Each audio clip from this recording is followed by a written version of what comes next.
la bienvenida y el agradecimiento a todos y a todas las que se conectaron hoy, y un agradecimiento especial a Héctor, que aceptó esta invitación en el marco de nuestro seminario del Centro de Estudios de Hermenéutica. Es un seminario de grado y posgrado que comenzó este cuatrimestre.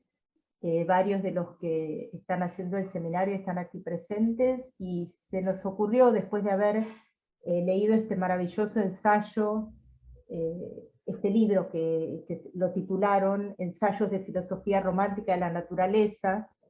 Después de haber leído este libro, les contaba, no pude menos que pedirle a Julia, de la editorial Serapis, que nos contactara con Héctor para invitarlo a que nos contara algo sobre el romanticismo y que compartiera toda su experiencia, no solo desde la traducción, sino desde el estudio tan inquietante que hace él de los románticos tempranos, y también un poco más que los tempranos.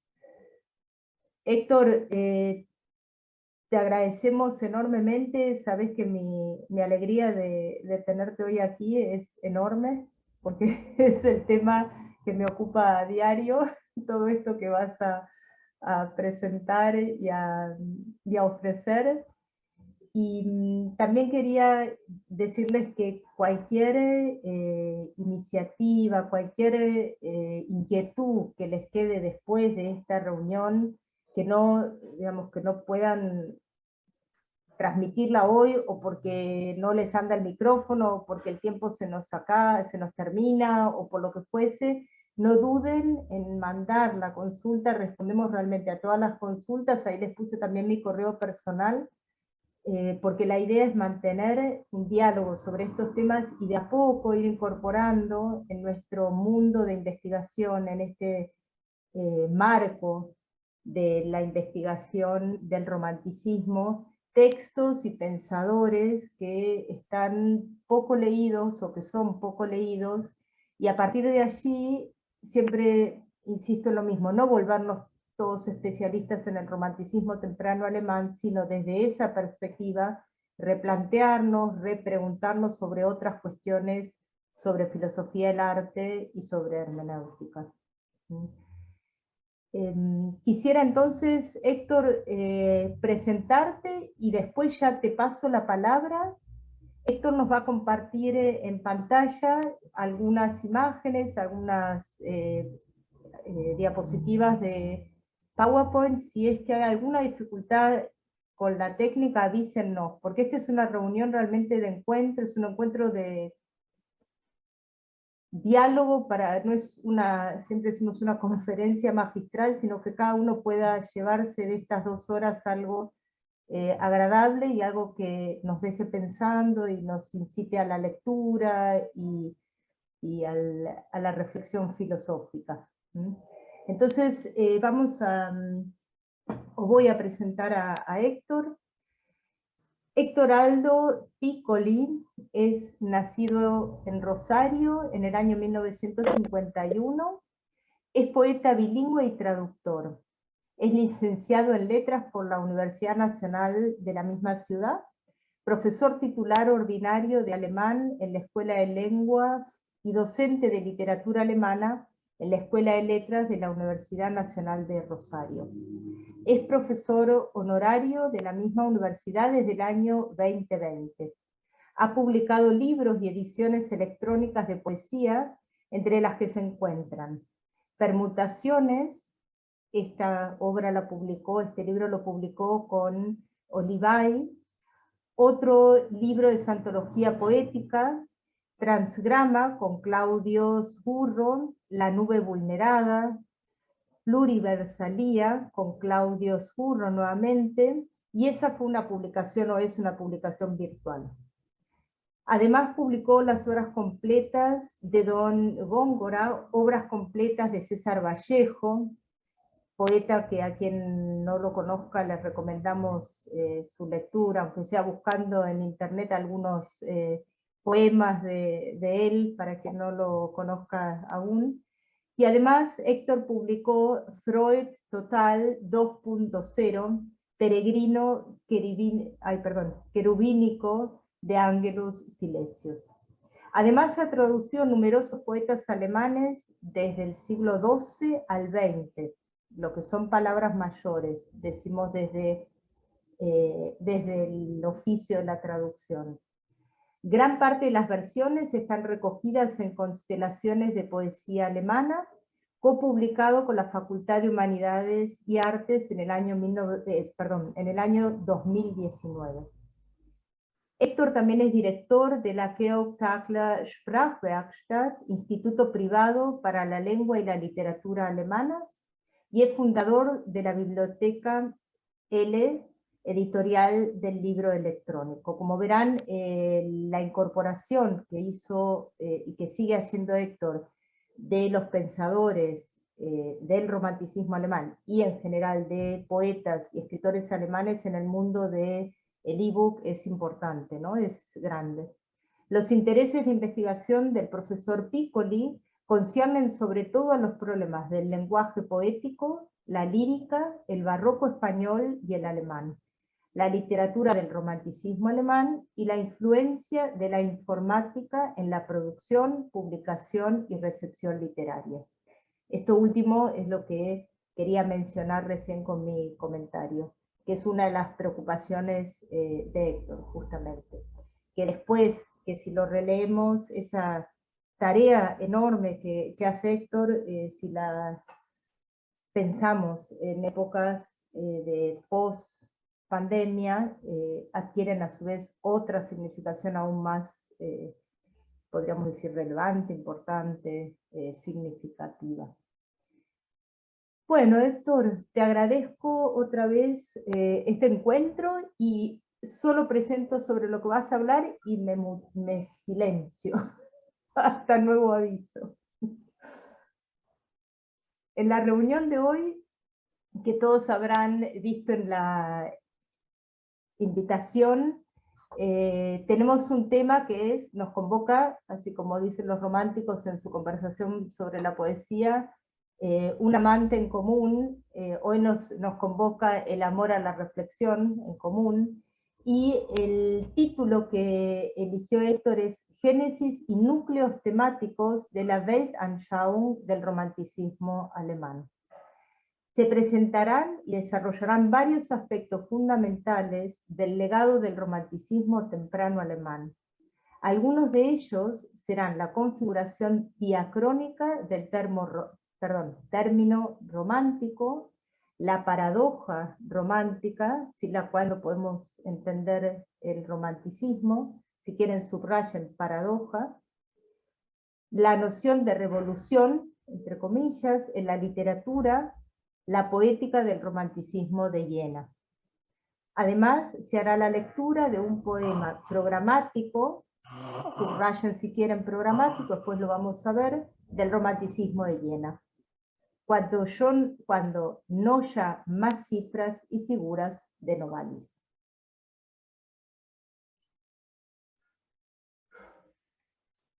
Héctor, entonces yo ya cruzo mi micrófono para darte la palabra. Y cualquier duda, consulta, nos van escribiendo en el chat o abren el micrófono o levantan la mano. El agradecido soy yo por la invitación, Laura. Bueno, hola a todos. Recién te escuché hablar del libro y veo que está ahí en los cuadraditos, veo que está Enrique Rossi, uno de los responsables del prólogo, como que está presente virtualmente, realmente del otro lado de la pantalla, que fue también alumno de Guillermo Colucci, uno de los que escribió el prólogo, como una suerte de homenaje a Guillermo, ¿no? Que, como decía, no pudo terminar. Bueno, en cuanto al título de lo de hoy, esa Weltanschauung, quedó en el título, podríamos decir que es para no enojar al espíritu de Borges, digamos. Siempre me acuerdo de una vez que dijo esas chanzas que tenía, que hacía en la televisión, dice, esa palabra Weltanschauung, ¿no? Dice que Ortega tradujo bastante torpemente, ¿no? Fíjese como cosmovisión. Pero el pillo no dijo cómo lo había traducido él. Yo creo que no está mal traducido, pero bueno. El tema del romanticismo, digamos, el acotamiento del concepto de lo romántico es bastante complicado, ¿no? Y por más de un motivo, diría yo. Hablando de corrientes y movimientos artísticos, de literatura, de distintas artes, ¿se escucha bien? ¿Sí? ¿Se escucha bien? Bien. Yo digo siempre, si uno dice puntillismo, si uno dice cubismo analítico, cubismo sintético, se refiere a algo puntual dentro de la historia del arte, ¿no es cierto?, sobre lo cual no cabe ninguna duda. Tiene un concepto, es un concepto específico, totalmente acotado, unívoco. Pero si digo romántico ya no ocurre lo mismo. Si digo expresionismo o expresionista como adjetivo, ¿no es cierto? Me puedo referir al movimiento específicamente alemán que surgió en tal y cual momento, etcétera, etcétera, etcétera, o a una actitud expresionista en un sentido genérico, general, digamos. Un hermano de mi padre, que fue un importante pintor argentino, me dijo una vez, hace muchos años, me dijo, mira, hay dos actitudes fundamentales en el arte, una actitud constructivista, una actitud expresionista, por ejemplo. Ni hablar de un término como el barroco, por ejemplo. Si hablo del barroco histórico, ese movimiento, ¿no es cierto?, tan especial, que en general en literatura se ubica en el siglo XVII, o digo barroco como epíteto. Esto es muy barroco, con todo lo que eso trae, que sería para, bueno, charlarlo varios días aparte, ¿no es cierto?, todos los prejuicios de ese epíteto como sinónimo de lo desmesurado, etcétera, etcétera, etcétera. Con romántico ocurre algo parecido. Les decía, no solamente porque sí, esto es muy romántico, ¿dónde termina el romanticismo? ¿Dónde empieza y dónde termina? Hay un romanticismo prístino, diría yo, un romanticismo genuino, original, que diría que es el romanticismo alemán y el romanticismo inglés, me parece, ¿no es cierto? Después hay un romanticismo de segunda mano, de tercera mano, pero el romanticismo que llega a Iberoamérica, ¿no es cierto?, a través de los países románicos, etc. Pero hay una cuestión que yo siempre, en las clases, cuando entramos a hablar de esto, yo voy a usar acá una serie de esquemas en presentaciones de PowerPoint para hacer un poquito más clara la cosa, digamos. Fundamentalmente me parece que hay que primero ubicarse históricamente en el momento en que surge el romanticismo, para entender un poco esto. Porque el tema es a lo que quiero ir.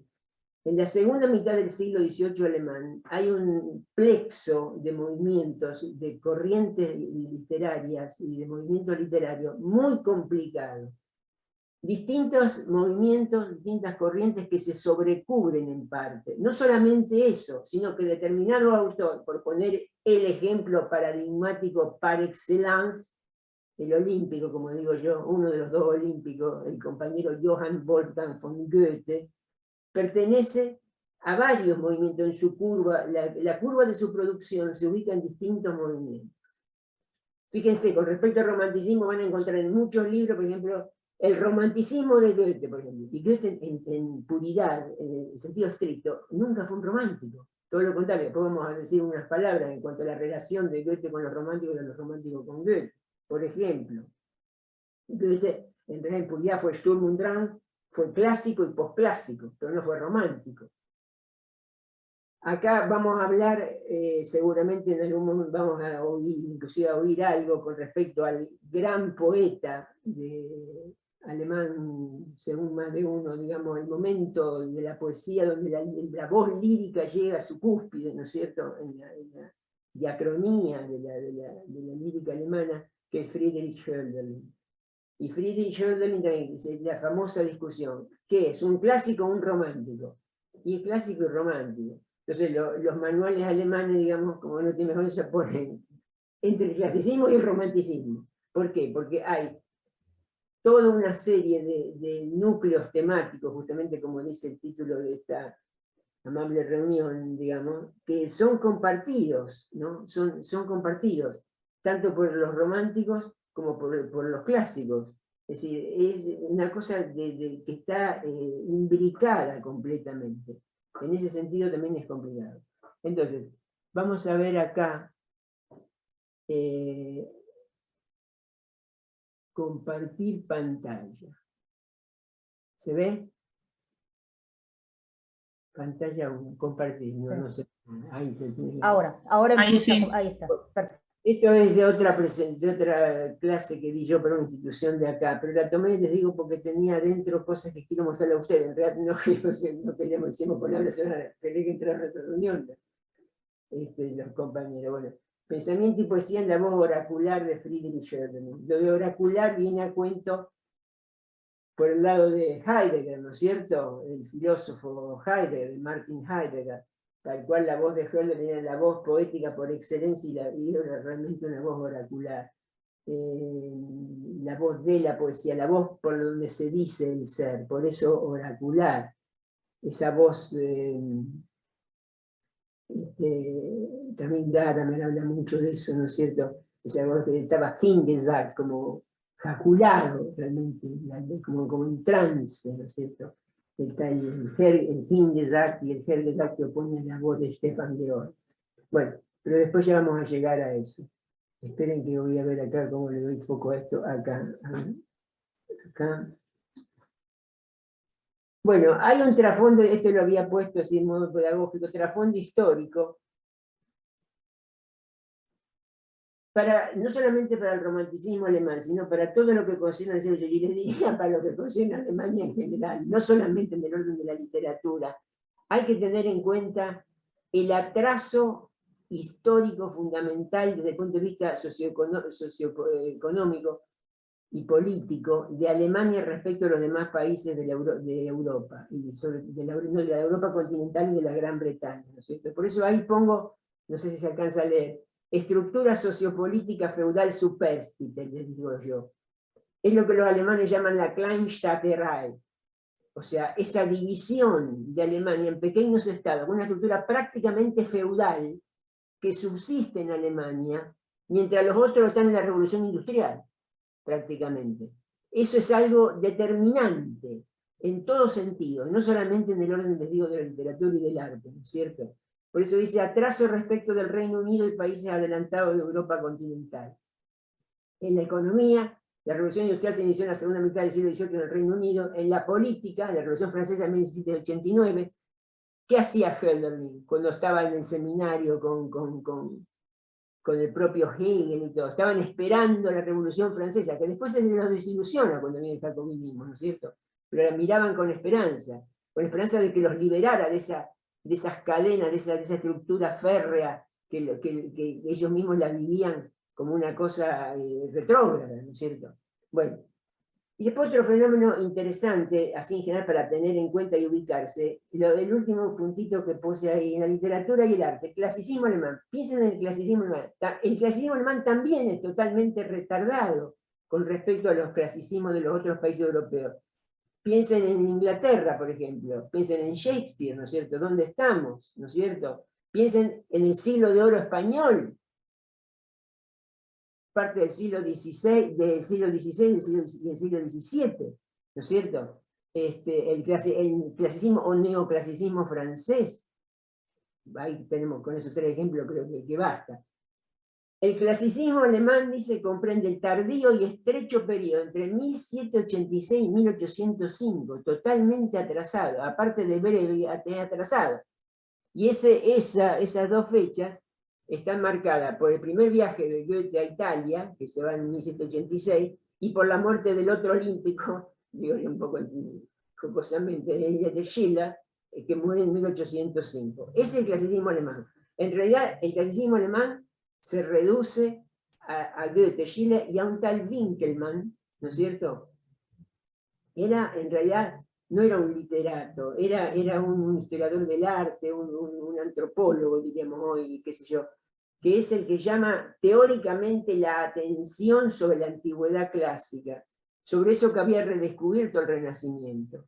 En realidad, en Alemania, como dijo alguien por ahí, no había, claro, que no había mucho para renacer ahí, o sea, el Renacimiento se da básicamente en Italia. Pero bueno, Winkelmann llama la atención sobre eso, digamos, sobre el arte, y por eso se lo considera también, junto con los dos olímpicos, se consideraría ese trío, ¿no es cierto?, como los representantes del clasicismo alemán, no solamente por ese motivo. Después tuvo una muerte medio ternurunda, este Winkelmann venía de un viaje, venía enfermo que había hecho, y lo mató un tipo ahí en una posada, y pasó algo medio extraño que nunca se terminó de aclarar. Bueno, ubicación de Hölderlin en el periodo de la Goethezeit. Ahora, por lo que vamos a ver ahora, el esquema que les voy a mostrar, que yo solía usar cuando daba las clases en la facultad acá, este es un concepto discutido, pero para mí es operativo. Yo estoy de acuerdo con eso. Ubicación de Hölderlin en el periodo de la Goethezeit. Para no caer, o para referirse globalmente al plexo, a este conjunto de movimientos y de corrientes, que llega prácticamente hasta 1830 y pico, ¿no es cierto? Se habla genéricamente de Goethezeit. Eso lo inventó un tal Korff, creo que en el año 21 o 22. Se le ocurrió decir Goethezeit. Zeit en alemán, como ustedes saben, quiere decir tiempo, y no solamente tiempo, sino también época. O sea, la época de Goethe. Goethe tuvo una larga vida. Goethe nació, si no me acuerdo mal, en 1749, me parece. 1749, murió en 1832. ¿No es cierto? Fíjense que dije recién que el clasicismo terminó en 1805. Lo que produce después, posteriormente, se considera el periodo postclásico de Goethe, ¿no es cierto? Entonces, Goethezeit, la época de Goethe. En esa época, en ese lapso, en ese espacio de tiempo, por ejemplo, el Fausto, ¿no es cierto? Tenemos el Fausto, que prácticamente lo ocupa toda la vida. Empieza prácticamente en el 70, ¿no? Y creo que en 1808 se publica el Fausto I, y en 1832 cuando muere el Fausto II, y se representó no sé cuántos años después. Entonces, Goethezeit es la época de Goethe, refiriéndome globalmente a esto que vamos a tratar. Yo después de este esquema, a ver, vamos a mostrarlo acá. Esto es el preámbulo del esquema, no se asusten. De esto ni voy a hablar, en realidad lo agregué, porque si no, no terminamos más. Pero acá lo que hay que tener presente, primero en general, es siglo XVII. Esto no es exactamente así, saben que toda datación siempre es imprecisa y discutible, ¿no es cierto? Pero digamos, en literatura, más o menos, el barroco coincide con el siglo XVII. En ciertas artes, igual se prolonga un poco. Después empieza, como movimiento dominante, comienza el movimiento de la Ilustración. O sea, hay que tener presente eso. Termina ese mundo cerrado, ese mundo symbolicus, decían del barroco, ese mundo de correspondencia del barroco, ese mundo que, contrariamente a lo que dice el famoso prejuicio, sinónimo del desorden, de lo sobrecargado, etcétera, etcétera, etcétera, es un mundo absolutamente ordenado arquitectónicamente, y un orden de correspondencia simbólica garantizado en última instancia, ¿no es cierto?, por la idea de Dios, seguramente.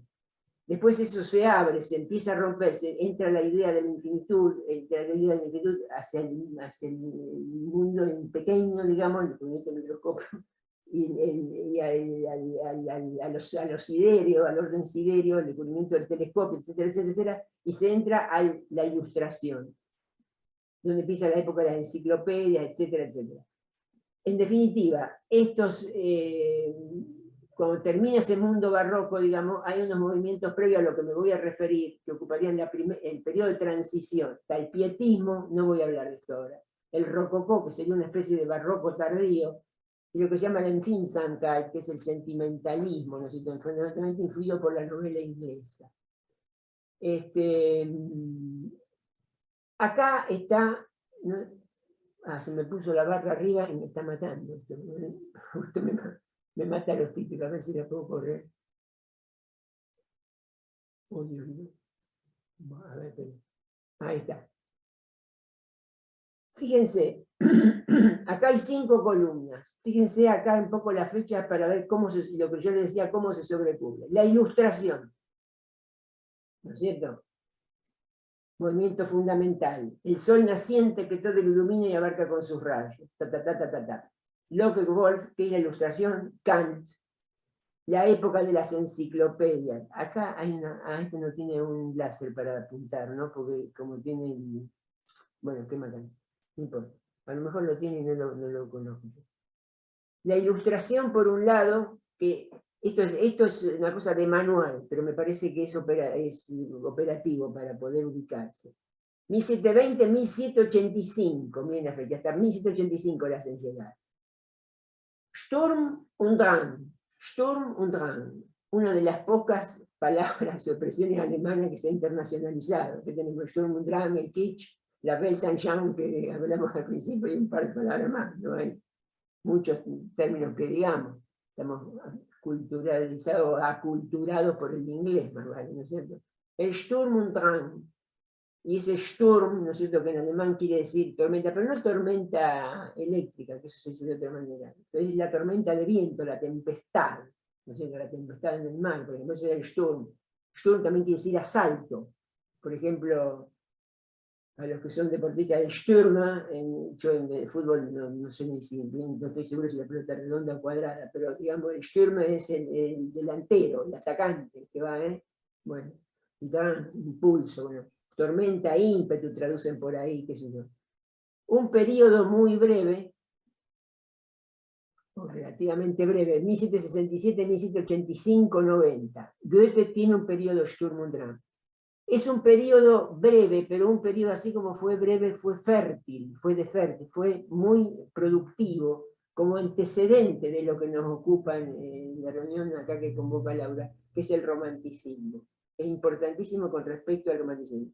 Entonces acá dice, consecuencia de la ilustración. Esto está discutido, porque hay toda una visión, digamos, de este movimiento Sturm und Drang, como una suerte de clasicismo inmaduro, tal vez seguramente por la pertenencia de Goethe ¿no es cierto?, a ambos, al Sturm und Drang y al clasicismo, o si hay que entenderlo más vale como una consecuencia de la ilustración. Parece que la opinión que prima es entenderlo como consecuencia de la ilustración.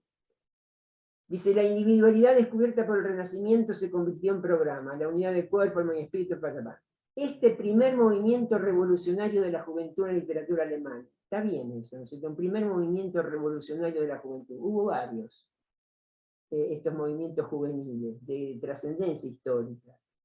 Yo diría que el otro movimiento importante fue el de la Lebensreform, lo que llaman la reforma de Italia alrededor de 1900, ¿no es cierto?, donde empieza todo el tema del Wandervogelbewegung, el movimiento de los Wandervögel, que eran esos que salían al campamento en la Wanderung, famosa de la que vamos a hablar bastante hoy.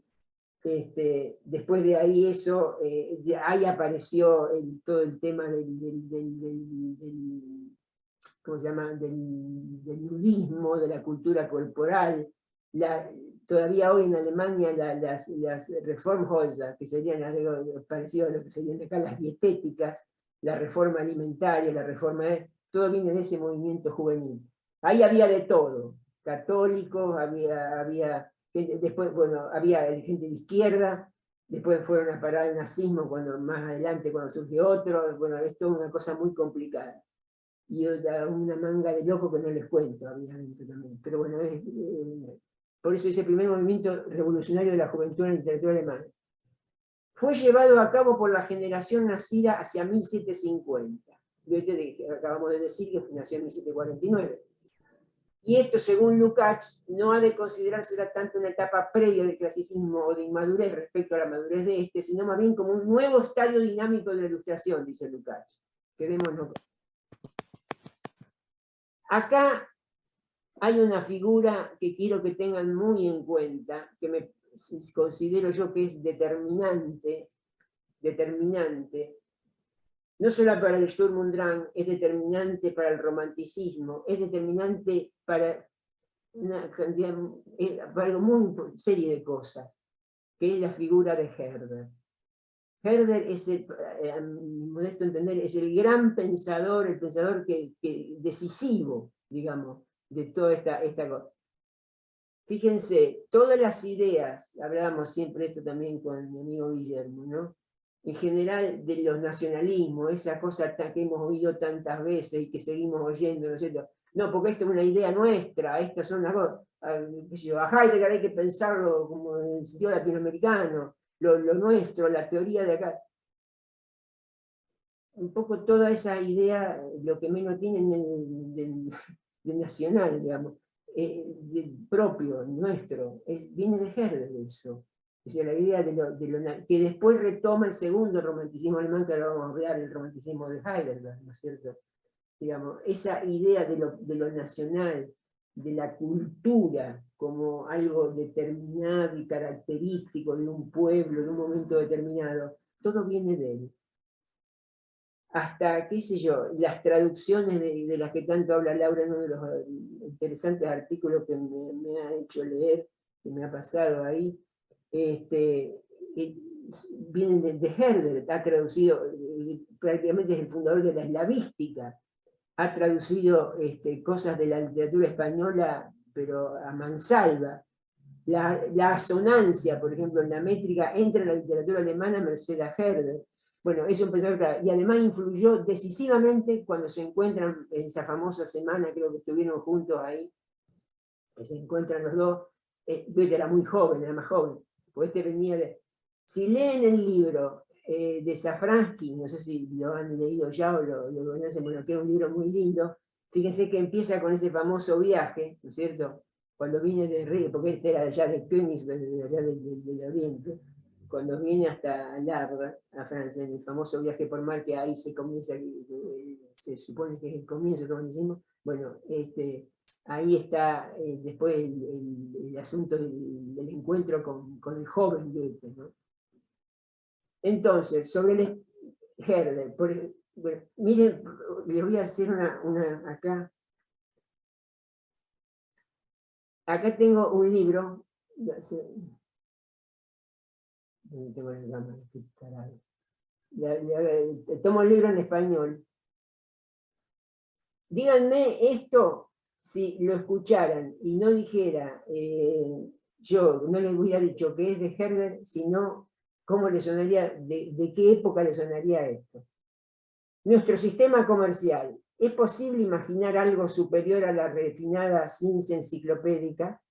Qué miserables eran los espartanos que utilizaban a sus hilotas para la agricultura. Qué bárbaros los romanos que encerraban a sus esclavos en prisiones subterráneas. En Europa la esclavitud ha sido abolida porque se calculó que los esclavos costaban más y que rendían menos que la gente libre. Nos permitimos una sola cosa: utilizar 3 continentes como esclavos, comerciar con ellos, desterrarlos en minas de plata e ingenios de azúcar. Pero total no son europeos ni cristianos, y en cambio recibimos plata y piedras preciosas, especias, azúcar y una enfermedad secreta, es decir, a causa del comercio y en pro de la mutua fraternidad y la comunidad de la nación. Y sí, parece que fuera contemporáneo nuestro. O sea, la ironía y el grado de autocrítica, después hablan del etnocentrismo. Me parece alucinante que un tipo del siglo XVIII hable en esos términos, ¿no es cierto?, de su propia civilización, de su propio sistema social. Bueno, sobre el estilo y el arte alemán, 1773 es una colección de escritos programáticos del Sturm und Drang. Separación del modelo francés, famosa polémica con respecto a los franceses, ¿no es cierto?, que ya viene de Gottsched y Lessing allá. Por alemán, Deutsch entendía Herder, tanto germánico y nórdico como popular. Ustedes saben que Deutsch tiene la misma raíz que Deutlich, que Deuten. Deutlich quiere decir comprensible, nítido, claro en alemán. Deuten quiere decir interpretar. Bedeuten, significar, etc. Es decir, lo que entiende, pues lo entendía Herder por Deutsch, tanto germánico y nórdico como popular. El ensayo de Goethe, vamos a seguir por acá. Epa, foco. A ver. Bueno, acá voy a hablar de esto ahora enseguida, el tema del genio, que lo tengo aparte a eso. La idea de genio, una idea clave para el Sturm und Drang, ¿no es cierto?, y que cambió el concepto secular, digamos, de genio, y que llega hasta nosotros. Y voy a saltear acá todo esto, porque si no, no terminamos más. Quizá lo más conocido, lo más representativo de este Sturm und Drang, de la novela famosa de Goethe, ¿no es cierto?, Die Reines jungen Werther, las desventuras, las penas que yo del joven Werther, de Goethe. Werther dice, y el espíritu de la época. Esto yo lo traduje del alemán, no por eso hay algunos errores, por ahí una rata, por lo escribir rápidamente. La fiebre Werther, Werther como héroe del Sturm und Drang. Werther era hubo como una suerte de Werthermanía, hubo hasta suicidio, tipos que se disfrazaban de Werther como lo describía Goethe en la novela, un fenómeno estrambótico. Algo así como la Beatlemanía, pero digamos en aquel momento y referido a Werther, ¿no? Bueno. Después la lírica del Sturm und Drang se articula fundamentalmente en el ámbito de la balada, dice. La balada en el sentido no del baile, sino de esa forma poética que todavía existe, bueno, por supuesto que existe todavía ahora, por cantautores alemanes, por ejemplo, se cultiva, ¿no es cierto? En el siglo XX además fue hasta la música del cabaret, pero es ese tipo de poema extenso en general, que cuenta hechos en general truculentos, ¿no? Cuyo equivalente sería en español más o menos, según los gallegos, equivalente a lo que se llama el cantar de ciego, digamos. Eso es la balada. Hay baladas de crítica social, sobre todo en la literatura del cabaret, etc. De cuño épico medieval, y colecciones de sagas irlandesas y escocesas. Reliquias de la antigua poesía inglesa del obispo Percy y Fragments of Ancient Poetry de Macpherson. Está mal escrito de Macpherson. Se me fue una H, se me pegó. Eso es un fenómeno increíble, porque Macpherson parece que era un maestro, creo que galego, y publica un libro como, o sea, si ustedes cuando lean, si han leído el Werther, se acuerdan que había la novela de Goethe, digo, ¿no? Es como que hay dos grandes momentos, es lo que va ocurriendo y el paisaje va acompañando a lo que pasa en el alma de Werther, por otra parte. Hay una correspondencia casi como un especular, como en espejo. Está lo luminoso, lo radiante, que se asocia a lo griego, a lo homérico. Estoy leyendo mi Homero, dice Werther, ¿no? Y la otra, lo tempestuoso, la naturaleza desatada, etcétera, etcétera, es Ossian, el mítico poema de allá de la islita de Gran Bretaña. Y eso viene de Macpherson, bueno, que publica una serie de cantos antiguos de británicos como del poeta Ossian. Y después se descubrió, una comisión de eruditos descubrió en 1805, creo, que era todo macano. O sea, eran textos en general que había plagiado, en parte traducido, en parte... Y sin embargo impactó tanto a los románticos que siguen hablando de Ossian. Fíjense que es una cosa, un fenómeno que no hay muchos, hay algún otro ejemplo, pero no hay muchos ejemplos en la literatura de eso. Bueno, ese fue el famoso tema de Ossian. Forma la balada popular, patapán, patapán. Con eso vamos a terminar por ahora con el Sturm und Drang. Entonces, estamos acá. El clasicismo. El clasicismo ya prácticamente dije lo que quería decir, porque me refería a Winkelmann. Hay toda una, digamos, la producción de Goethe está en la dramaturgia clásica, la lírica clásica, por ejemplo, las elegías romanas, etcétera, ¿no es cierto? No hay mucho más que decir. Y de Schiller, en realidad, la lírica.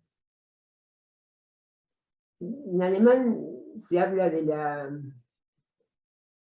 lírica de Schiller, como dicen, Bildungslyrik, y la de Goethe sería una Erlebnislyrik, o sea, una lírica formativa, la de Schiller, con un sentido más pedagógico, digamos, y la lírica vivencial. Erlebnis en alemán quiere decir vivencia, no vivencia en el sentido medio mermelada, decíamos cuando éramos jóvenes, que podés decir, ay, qué vivencias que tenés, no, sino lo vivido, ¿no? El erleben es el vivir algo, digamos. Ni demasiado entendimiento como la ilustración, ni demasiado sentimiento como en el Sturm und Drang. El ideal de belleza apolíneo de la antigüedad. A ver. En prosa, la lírica de Goethe. Sí. Bueno, vamos Sí, esto para que lo miren después, porque si no, no vamos a ir a lo que se supone que tenemos que hablar. El romanticismo. Claro, ¿cuándo termina el romanticismo? Porque dice 1798-1830, lo siguen los manuales. 1798, si no recuerdo mal, es el primer número de la revista Ateneum, ¿no? Ahí empieza así, estamos bien en el filo del siglo, del cambio de siglo, XVIII. Y 1830, momento también singularmente importante en la historia europea, ¿no es cierto? La revolución del 30, la revolución del 48, después de tanta importancia, ¿no es cierto? La del 48. Después del romanticismo, como les decía antes, ¿cuándo termina el romanticismo? ¿Qué sé yo cuándo termina? No sé. En realidad se supone en la diacronía que después viene el llamado Biedermeier, que es también traducido a veces por el romanticismo burgués, que es, digamos, esto es así, en 1815 está la restauración, digamos, los países de las monarquías europeas, ¿no es cierto?, es un movimiento reaccionario básicamente que se produce ahí, donde también no venía el tema, se venía el Bolonqui por el lado de la Revolución Francesa y quieren pararlo las monarquías europeas. Entonces comienza un periodo de retracción de todas las fuerzas progresistas, se recluyen, por decirlo así, se quedan en casa, ¿no? Hogar, dulce hogar. Entonces se le llama, al arte de ese periodo de literatura en general se llama Biedermeier, se habla de romanticismo burgués. Aunque hay algunas poetas, algunas que he traducido yo también, por ejemplo, la Annette von Droste-Hülshoff, que de burgués tiene poco, digamos, ¿no? O sea, como todo, los nombres quedan chicos, ¿no es cierto? Qué sé yo, si digo que Kafka era un expresionista, sí, bueno, era un expresionista, pero es como que me quedo corto, digamos, ¿no es cierto? Bueno, acá pasa algo parecido. Entonces, y después viene en Alemania, después de lo que se supone que de 1830, el Junges Deutschland, que es la joven Alemania, donde digamos, se produce como una suerte de vuelco, de una cosa combativa, digamos, más reivindicativa, y ahí curiosamente está, por ejemplo, Hoffmann von Fallersleben, que es el creador del himno alemán, nada menos, pero que en ese caso, eso de Alemania, Deutschland liberales, tenía un sentido muy distinto al que se toma hoy, no tenía un sentido justamente progresista en aquel momento. Bueno, ¿de dónde termina? No se sabe, pero empieza ahí. Todos los géneros poéticos clásicos en su estricta pureza son ahora ridículos. Friedrich Schlegel. Y ahí nos enfrentamos, ¿no es cierto?, con la gran figura del primer romanticismo alemán, uno de los dos hermanos Schlegel. En realidad eran los dos, y no solamente ellos dos, por supuesto, pero está Friedrich Schlegel y August Wilhelm Schlegel, el hermano mayor, ¿no es cierto? Todos los géneros poéticos clásicos, en su estricta pureza, son ahora ridículos. Entonces, lo primero que nos topamos es con que acá, dentro del ámbito de la literatura, ahí en uno de los artículos de mi querida colega de Laura, van a ver muy bien cómo está explicado el concepto de revolución, digamos, que no se reduce, digamos, a una revolución literaria, sino cómo se concibe ese cambio, esa revolución, en todos los órdenes de la vida. Lo van a ver con mucha claridad en el. Eso está ya en el fragmento 116, y a eso me voy a referir críticamente desde dentro de la poesía yo ahora, digamos, ¿no es cierto? Pero, digamos, quiero subrayar esto, que en un primer momento, este planteo tan de choque, digamos, ¿qué pone en juego? Pone en juego el acotamiento, lo cuadriculado de los géneros literarios. Digamos, acá hay una abolición, en principio, principial por principio de los géneros literarios, y no solamente de los géneros literarios. ¿Cómo surge este concepto de lo romántico, de esta palabra? Y ahí esto me gustaría que lo miraran despacito. Hacia 1797, o sea, un año antes de lo que marca allá arriba, se desarrolla el concepto poesía romántica, a partir del cual se deriva el nombre que designaría la época en su totalidad. ¿Qué significaba el término romántico a fines del 18? Hay tres Stufen, digamos, tres instancias, tres momentos. Primero significaba lenguas románticas, se decía, que eran las derivadas, lo que hoy se serían las lenguas románicas. Lenguas románticas eran las lenguas románicas, o sea, las que venían del latín. En un segundo momento, dice, se extrapola a la antigua literatura de las lenguas románicas, no escritas en verso clásico, o sea, ahí dice novelas román, en alemán román quiere decir novela, pero la novela gorda, digamos, la novela grandota. La, otra la novela breve se dice novela, ¿sí? Entonces, se extrapola esa idea a la antigua literatura de las lenguas románicas, no escrita en verso clásico. Entonces está los romances, como lo conocemos en la literatura española, ¿no es cierto?, que tanto abundan, que en alemán se dice romance, ¿no? Y finalmente, también al contenido de estas obras, o sea, a lo fantástico, a lo extraño, a lo maravilloso. Hoy dirían a lo, ¿cómo es que dicen? No sé el término, cuando, bueno, se me va a venir. Lo de la literatura del miedo, gótico, gótico como no, como un término para mí desafortunado, no sé quién inventó eso, porque gótico es el arte gótico para mí, la impulsión gótica de la que ahora le llaman. Lo fantástico, extraño, maravilloso e increíble se convierte en Roma. Esa sería la génesis, ¿no es cierto?, de la evolución semántica del término romántico. Y ahora quisiera que, a lo mejor es demasiado escolar esto para ustedes, no sé, pero me parece importante marcarlo, ¿no? Digamos, hay dos en el ámbito alemán estoy hablando, hay dos romanticismos. Está el primer llamado primer romanticismo, romanticismo temprano por otros, o romanticismo de Viena.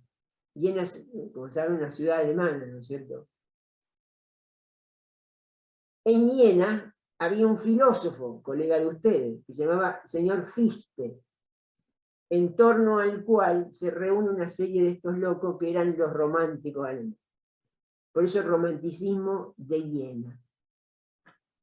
Y esto ya nos marca otra característica de toda la época esta, que es la absoluta interpenetración, imbricación, congenialidad de lo que es literatura y lo que es poesía con la filosofía. Y no estoy hablando de das Denken de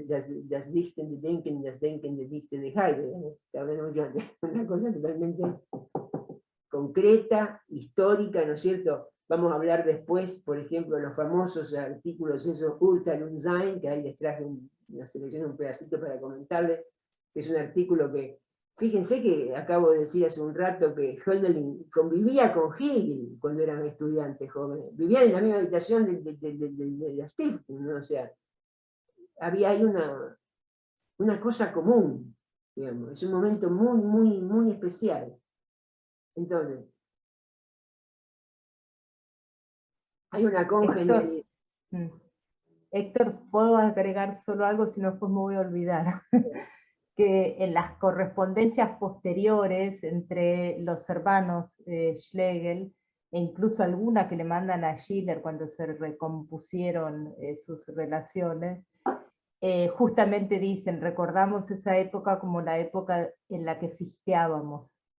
Entonces a tal punto entienden que Fichte era su eje filosófico, conceptual, y disfrutábamos tanto de fichtieren. Este Fichte escribió una obra que se llama Die Wissenschaftslehre, que creo que no sé si se llama la doctrina de la ciencia o la teoría de la ciencia, no me acuerdo en español. Pero bueno, pero ahí básicamente, la cuestión pasa por la oposición de yo y no yo. Esto es fundamental, fundamental, esa oposición de yo y no yo, que después va a ser el punto justamente donde ataca Hegel, ya en otro momento, por supuesto muy posterior de la madurez, que se los tengo ahí separado también, porque me parece bárbaro, respecto a la ironía romántica, a la tan mental ironía romántica. Yo siempre me río porque todo el mundo habla de ironía romántica. Ahora, cuando vos escuchás, yo creo que 99 de 100 no saben bien lo que dicen, ¿viste? O sea, dicen una cosa, dicen la otra, pero nadie sabe bien qué es, cómo definirla. Y Hegel, en la estética, tiene una crítica, pero demoledora, aniquiladora con respecto a esto. Pero bueno, ya vamos a llegar. Entonces me interesa marcar eso. El primer romanticismo, que es el romanticismo de signo teorizante, el romanticismo revolucionario, la revolución romántica de la que hablaba Laura, esto es esto, está acá, en el romanticismo de Viena, alrededor del círculo de Fichte. ¿Cuándo empieza esto? Empieza con estos dos personajes, Wackenroder y Tieck, dos jóvenes amigos berlineses que emprenden un viaje, y acá hay un título, yo traduje, no sé cómo si en español existe ese libro, vertimiento, o sea, vertimientos del corazón de un fraile amante del arte, de 1797, lo esencial de Wackenroder. Fíjense las fechas. Wackenroder tuvo una vida muy breve, yo tengo las obras enteras de este, pero tenía 25 años creo que tenía. Y Tieck no, Tieck vivió mucho tiempo más, vivió hasta viejo, digamos. Tiene una obra copiosa, Tieck, ¿no? Bueno, y ahí ya, en ese famoso, ¿saben dónde hay algo de eso? Que me acuerdo de lejanos años, está en la... había un librito de capítulo del centro editor, me parece que se llamaba Los Románticos Alemanes. Ahí hay algo, un par de pasajes, digamos, de la obra esta, traducidos, si mal no recuerdo. Peregrinación a través de Franconia. Franconia es Franken, de la región del norte del Bayern, ¿no es cierto? Y acá, ya fíjense, en la realidad de ese viaje, de esa peregrinación, encontramos algo en lo que nos vamos a detener, y está, creo que estaba en el programita que le puso Laura, ahí, el problema de la peregrinación. Esto hay que entenderlo bien porque es un tema, digamos, un tópico, como le quieran llamar, típico del romanticismo alemán, que es la Wanderung, se escribe W-A-E, ¿todos saben alemán? No sé. Supongo que algunos que van a decir, no. W-A-N-D-E-R-U-N-G. W-A-N-D-E-R-U-N-G.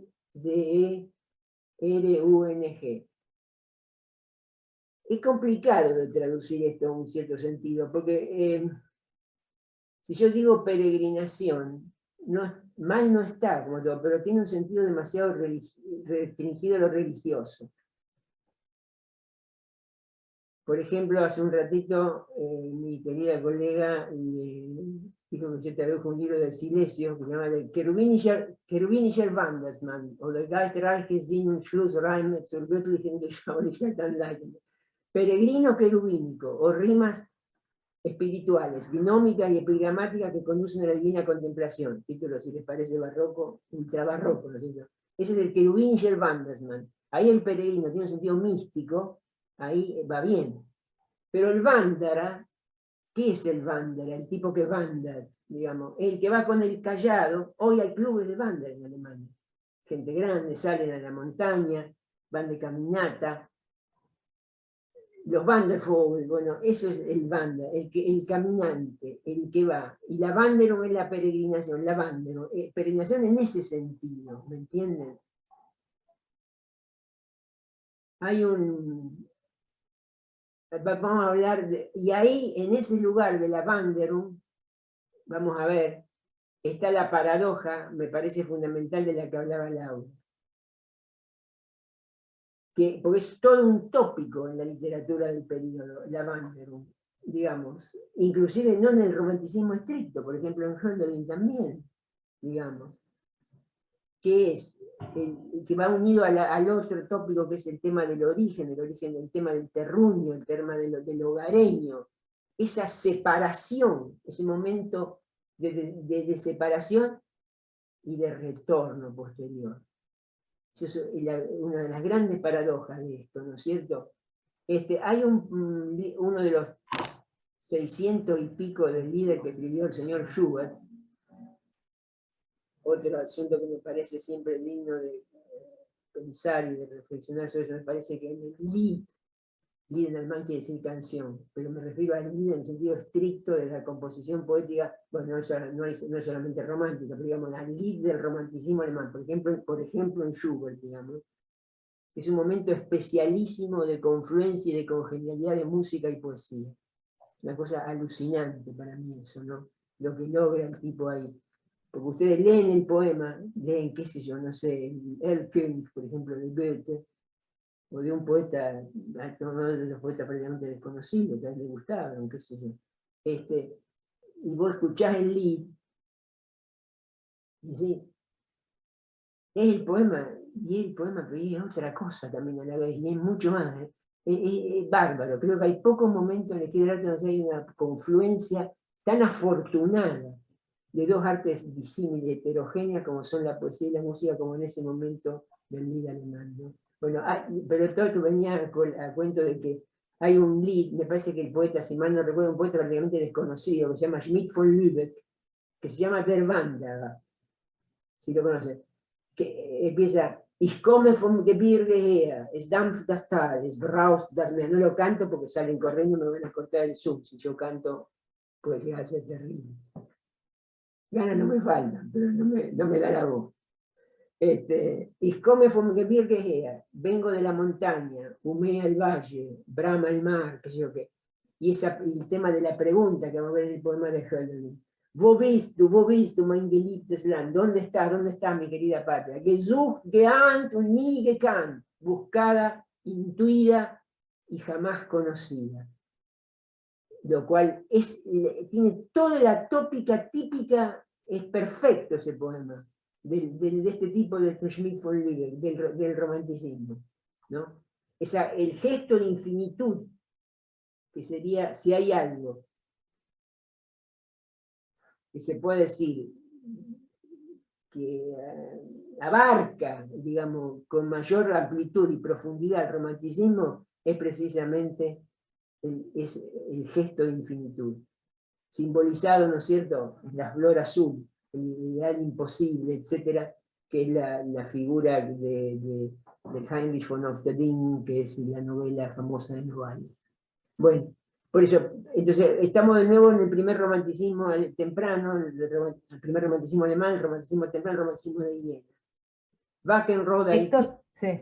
Perdón, pregunta Sofía si la Wanderung tiene que ver con la figura del flaneur y en inglés está con el wander around.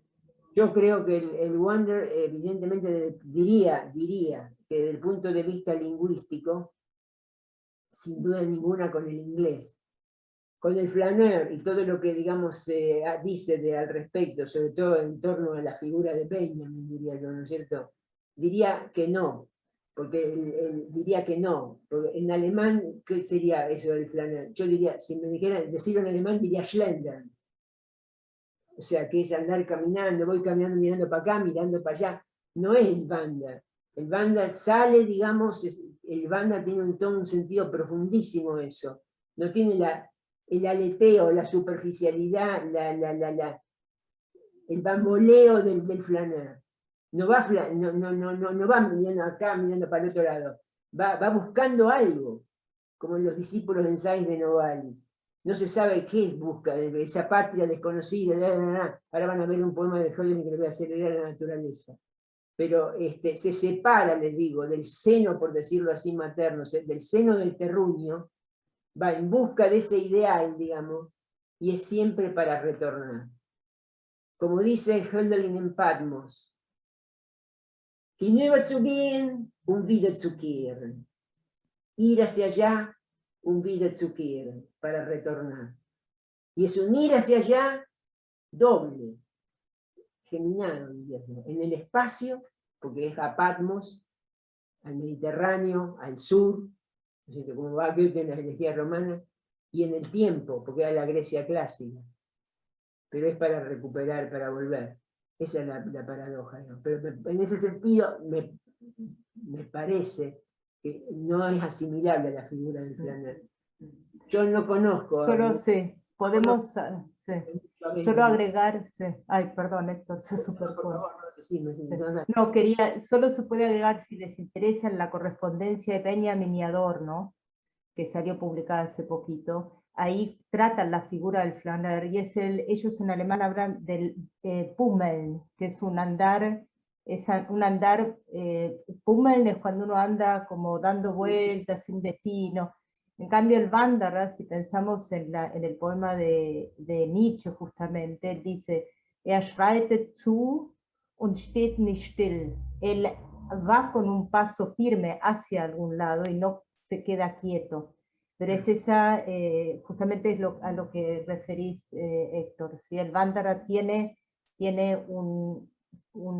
sale de su lugar, de su morada, va hacia algún lado y vuelve. No es un andar sin un andar como sin destino o andar paseando, digamos, ese Pummel. Fíjate vos acá, dice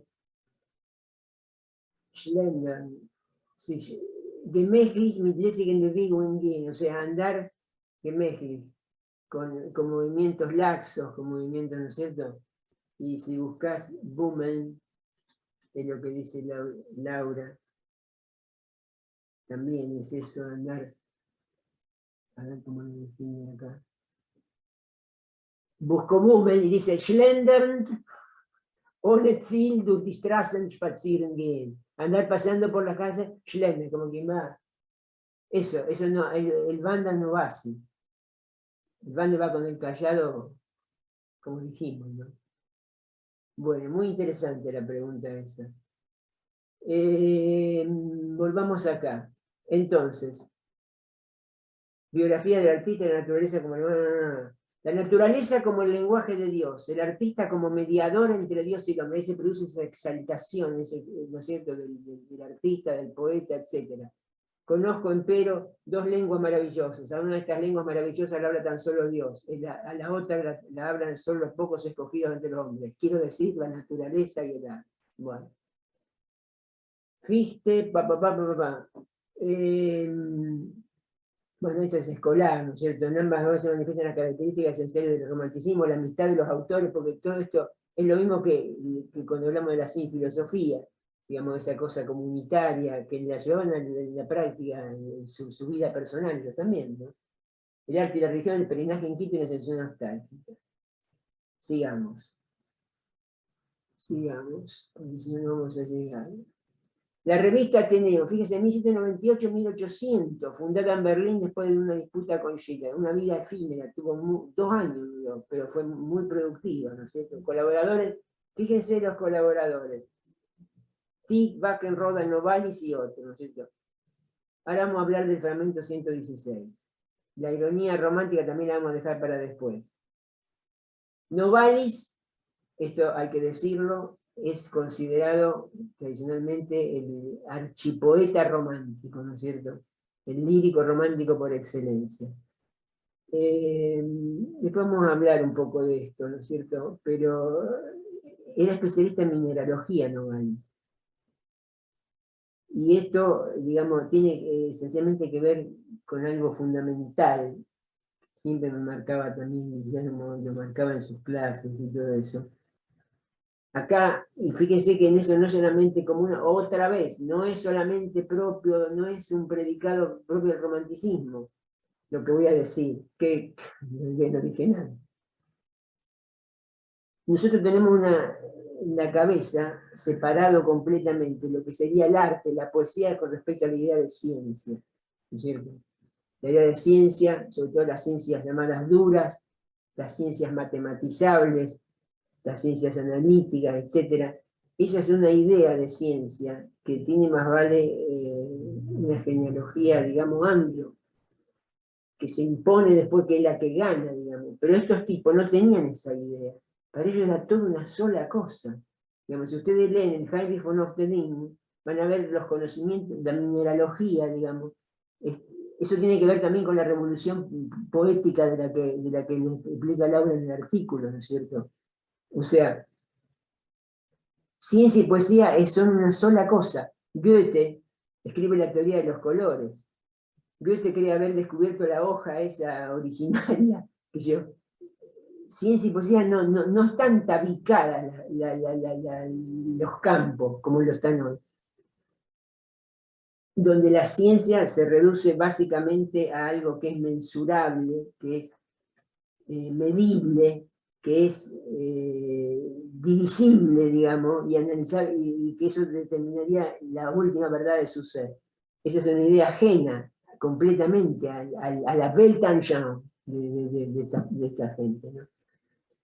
Bueno, Novalis, Friedrich von Hardenberg, Polen. Bueno, el polen, el Blütenstau, son los fragmentos dice, del incesante monólogo en mí. Ahí llegamos, le podemos decir unas palabras. Yo estoy todavía en los prolegómenos, estoy en el pueblo, no entramos a los tópicos todavía.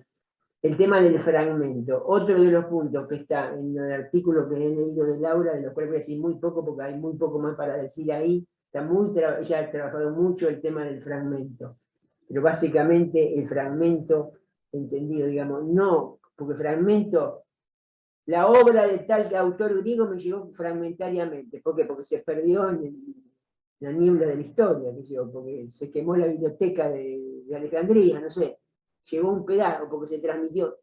Ese es un fragmento accidental, externo, motivado por causas externas, etcétera, etcétera. Pero acá estamos hablando de otra cosa, estamos hablando de un fragmento programático, estamos hablando de una manera de escribir un determinado tipo de texto con toda una justificación teórica, digamos, ¿no es cierto? Ese fragmento que debería ser como un erizo, según uno de los propios fragmentos de los tipos, es un núcleo, de alguna manera, en miniatura del universo entero, ¿no? Por otra parte, responde a la dinámica del pensamiento, etcétera, etcétera, etcétera. Bueno, la escritura fragmentaria en el sentido programático del término. Polen, fíjense, con todo lo que la connotación de fertilidad que tiene. Uno de los puntos. El motivo de la noche. Novalis tiene uno de los momentos líricos clásicos, digamos, del romanticismo, son los himnos a la noche de Novalis, ¿no es cierto? Esto, ¿qué pasa ahí? Entra en la historia de la literatura alemana el tema de la nocturnidad, de gran importancia, de gran trascendencia. Para más de uno, juraría que para Thomas Mann, haberlo leído, por ejemplo, en Thomas Mann nada menos, desde el siglo XX, sin ese ingreso de la nocturnidad en el mundo, en el campo de la literatura, no sería pensable ni siquiera Freud. ¿Está? O sea, entra al mundo de lo nocturno. Lo nocturno quiere decir lo inconsciente, quiere decir lo fantástico, quiere decir lo onírico, etcétera, etcétera, etcétera. Eso está en los himnos a la noche.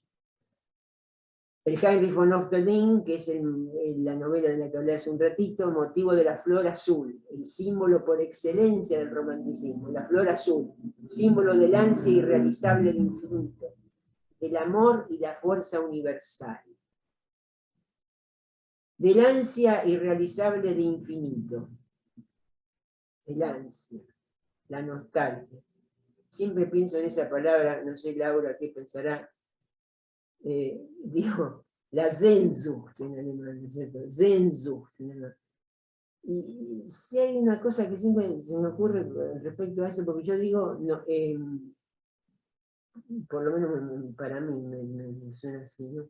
Digo nostalgia, y tiene como una referencia, me parece, la idea que uno se hace unilateral, o mejor dicho, unidireccional con respecto al pasado. En cambio, Sehnsucht, viene luego sich sehnen, yo digo, sich nach jemandem sehnen, es anhelar también. O sea, tiene un sentido referido al pasado, pero también puede estar referido al presente. Lo cual me parece una idea interesante. Si uno piensa que vamos a hablar también de eso, lo están la idea de temporalidad que hay en juego acá. La idea de temporalidad. En lejanos años habíamos escrito con Guillermo, justamente con Colucci, hace mucho tiempo atrás, que ahí les traje un pedacito de ese artículo. Un artículo en alemán, que después lo pusimos en español, pero lo escribimos en alemán primero, donde hablamos del tema de la temporalidad, ¿no? Y cómo lo definía él de alguna manera. Donde no hay una representación, digamos, yo les traje, también van a oír al final, la voz de Heidegger en una lectura que hace en la Universidad de Freiburg, de poemas de Hölderlin, justamente, y empieza: Hölderlins Dichtung ist für uns ein Schicksal, que quiere decir, la poesía de Hölderlin es para nosotros un destino. Chile, ¿no? Ya, en modo de, después vamos a hablar. Pero digamos, que ahí, digamos, Schicksal, que tiene toda una justificación etimológica del asunto, pero digamos, no hay una determinación unidireccional, unívoca del futuro, en el sentido que nosotros decimos, era el destino.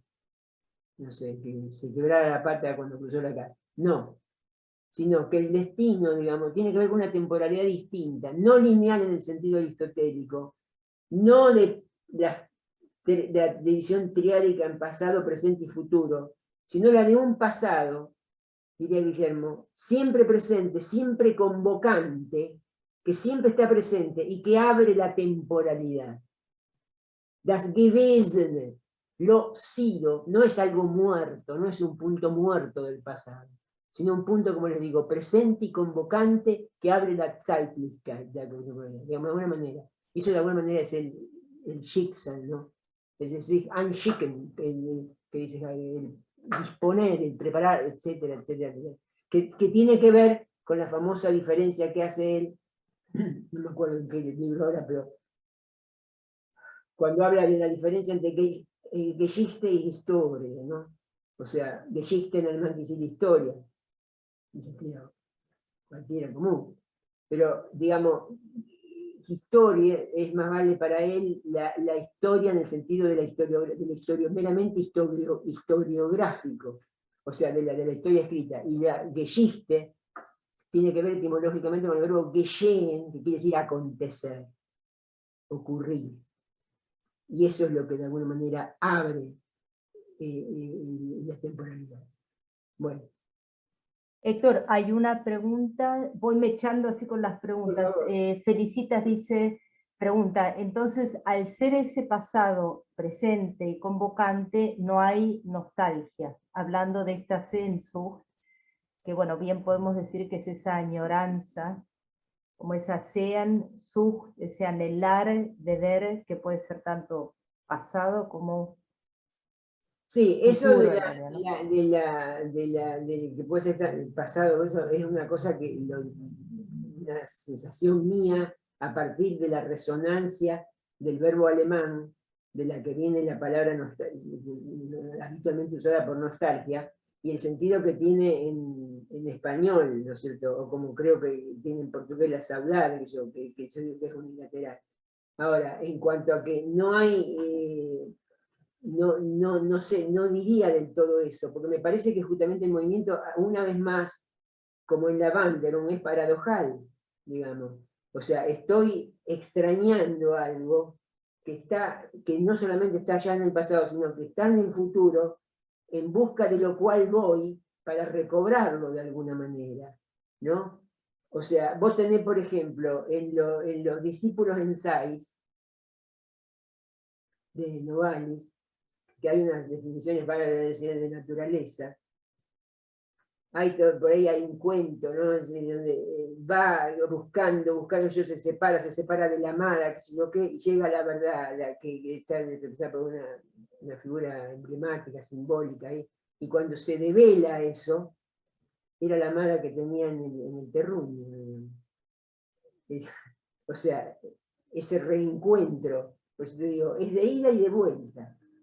En ese sentido digo que es paradojal también. Me parece que hace totalmente juego con la figura de la peregrinación.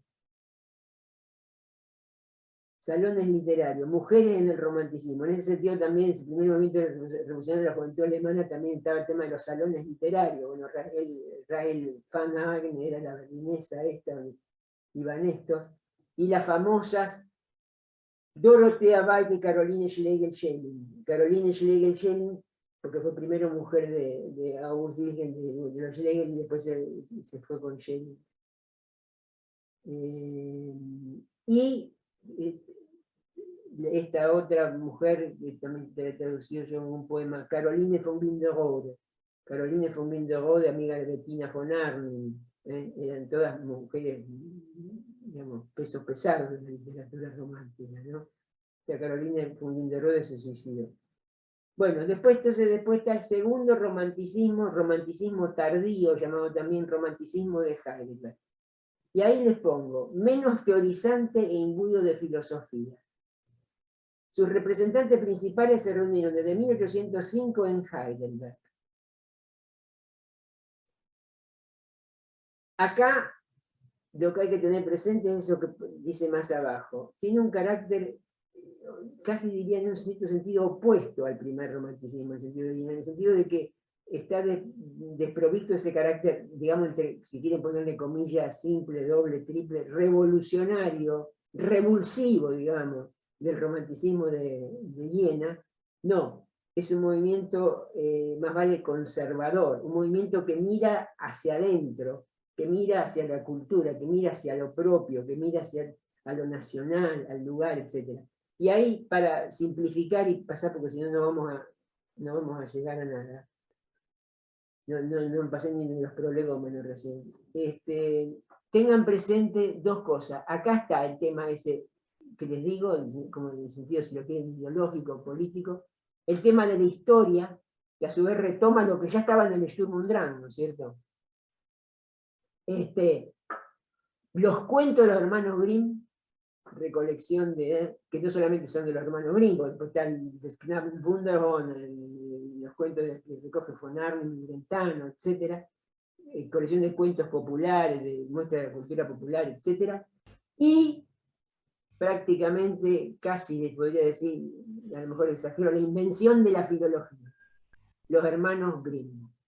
La gramática alemana y el monumento absolutamente increíble, para el que sepa algo de alemán, está en línea desde el año 2002 más o menos, el diccionario de los hermanos Grimm.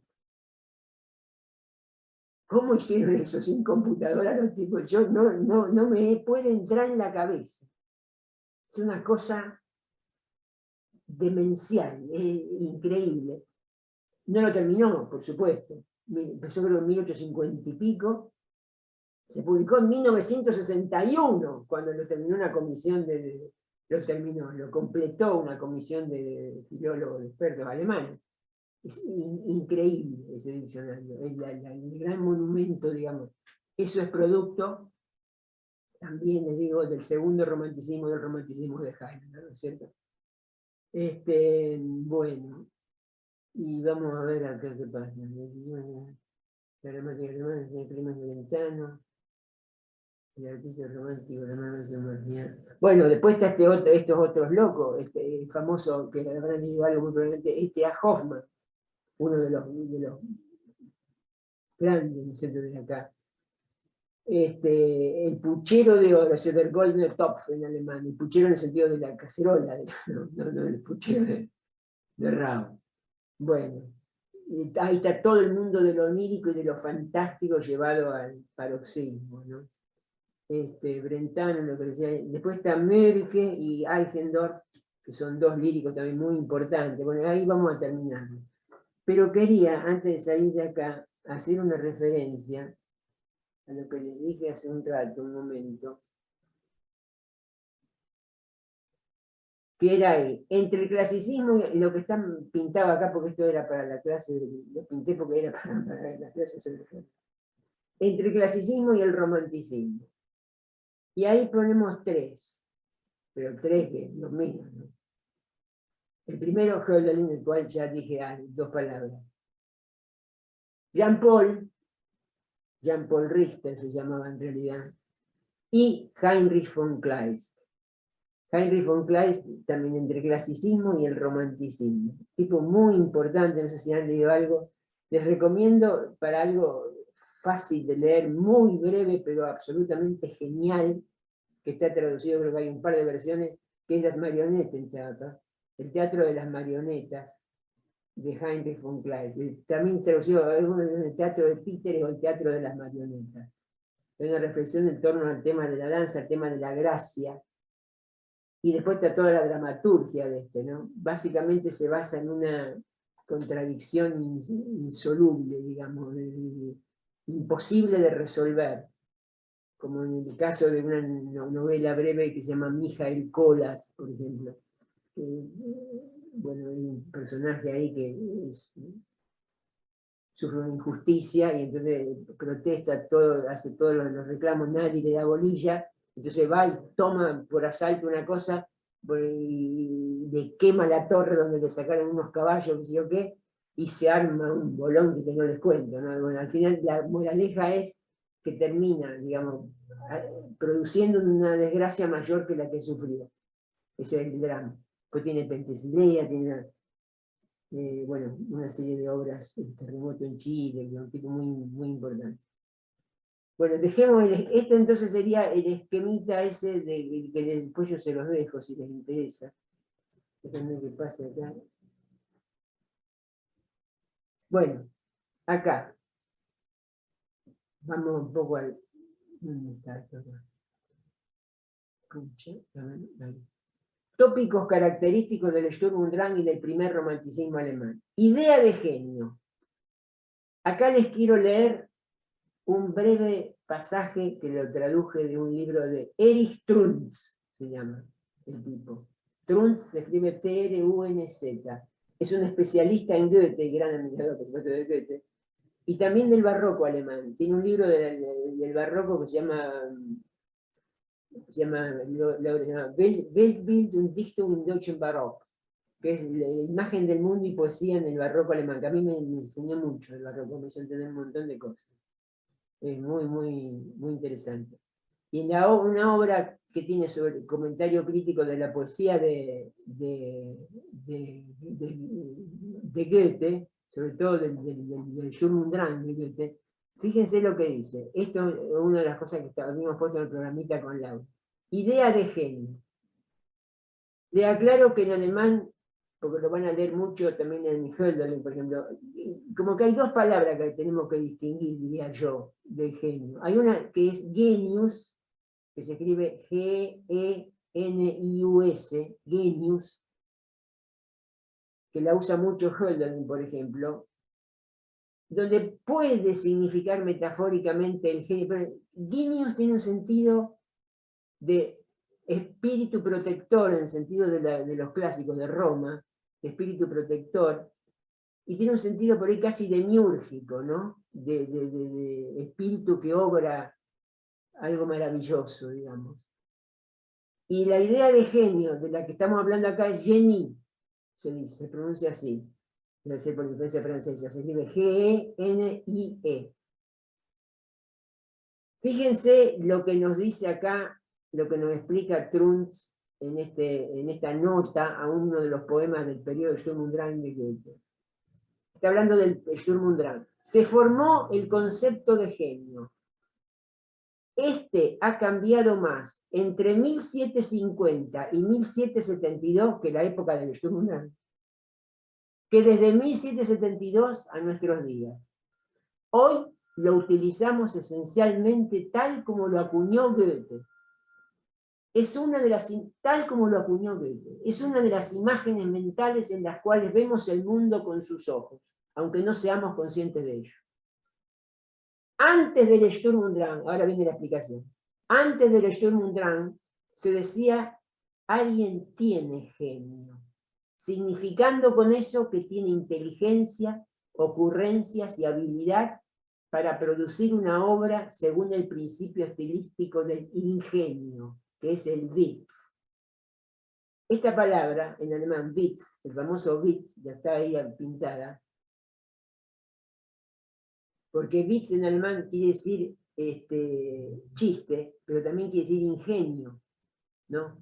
Der Witz und seine Beziehung zum Unbewussten, en el título de la obra de Freud, el chiste y su relación con el inconsciente. Pero Witz es también ingenio, y la etimología de Witz tiene que ver con Wissen, que es saber. Entonces,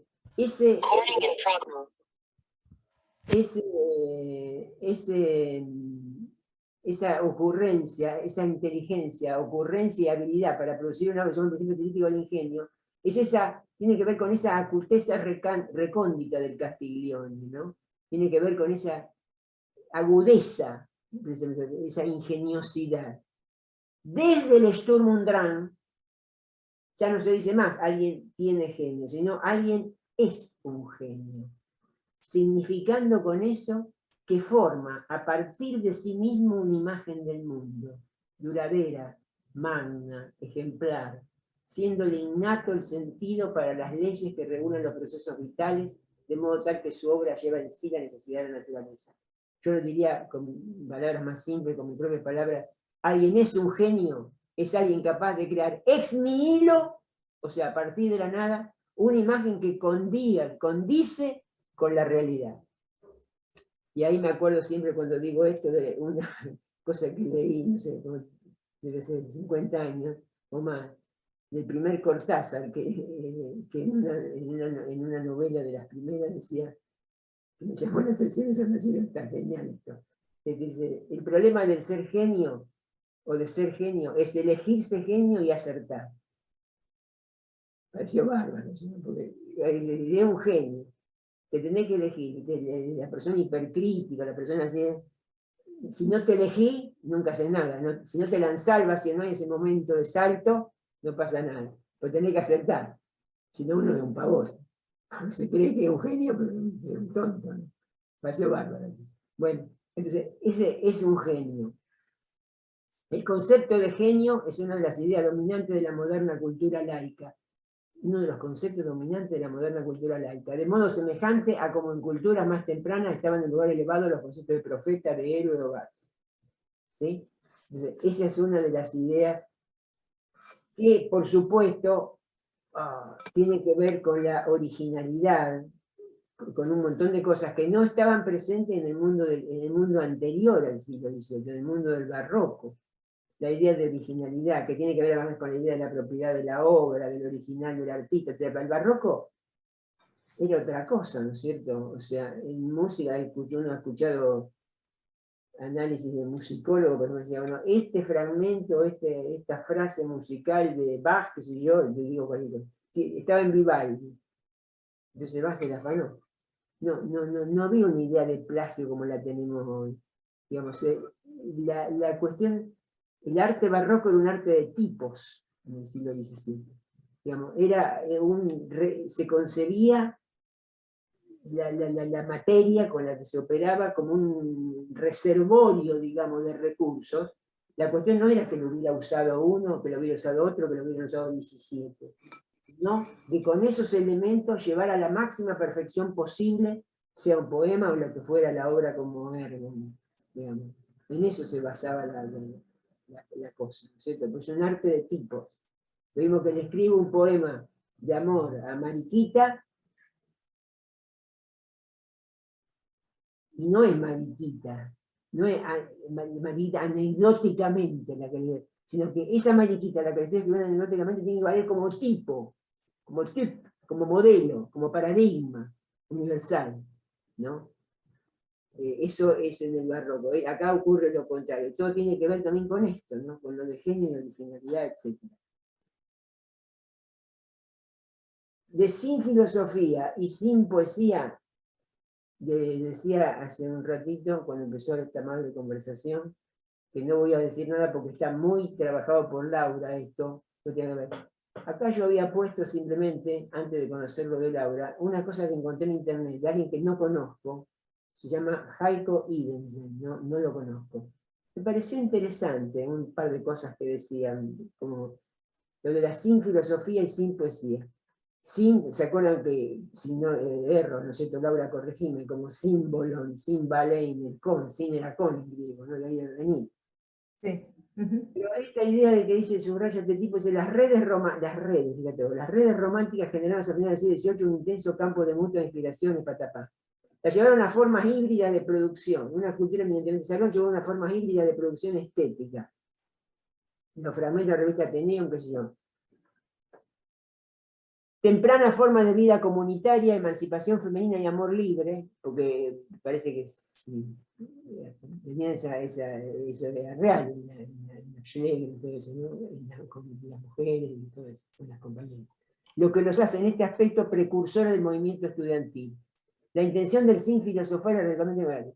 Y esto me pareció interesante, un prolegómeno del arte en red, la libre sociabilidad de las obras en red.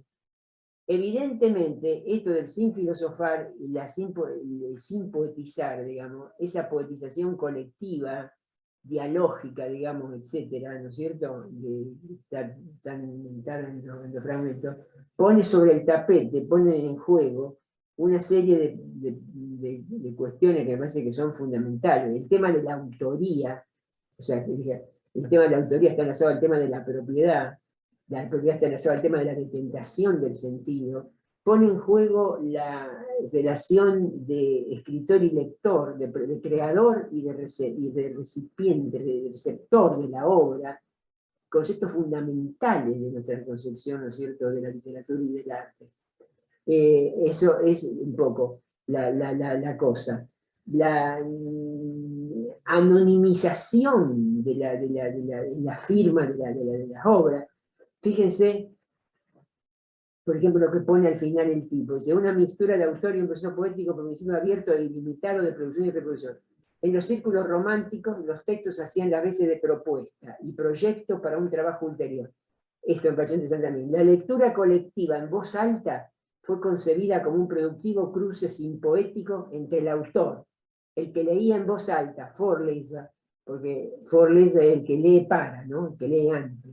Que ahí viene el sentido de Vorlesung, pero no hay que decir la lección universitaria, la Vorlesung, porque antiguamente la lección universitaria era eso. No era el diálogo de ustedes con Laura, están sentados ahí, sino que Laura hablaba, ustedes estaban ahí escuchando, digamos, la Vorlesung, leía para ustedes. El que leía en voz alta y los oyentes. Bueno, pero eso les digo, está muy trabajado, por eso no tiene sentido mucho, por no decir ninguno, detenernos demasiado aquí. Espérate que se me fue, acá está.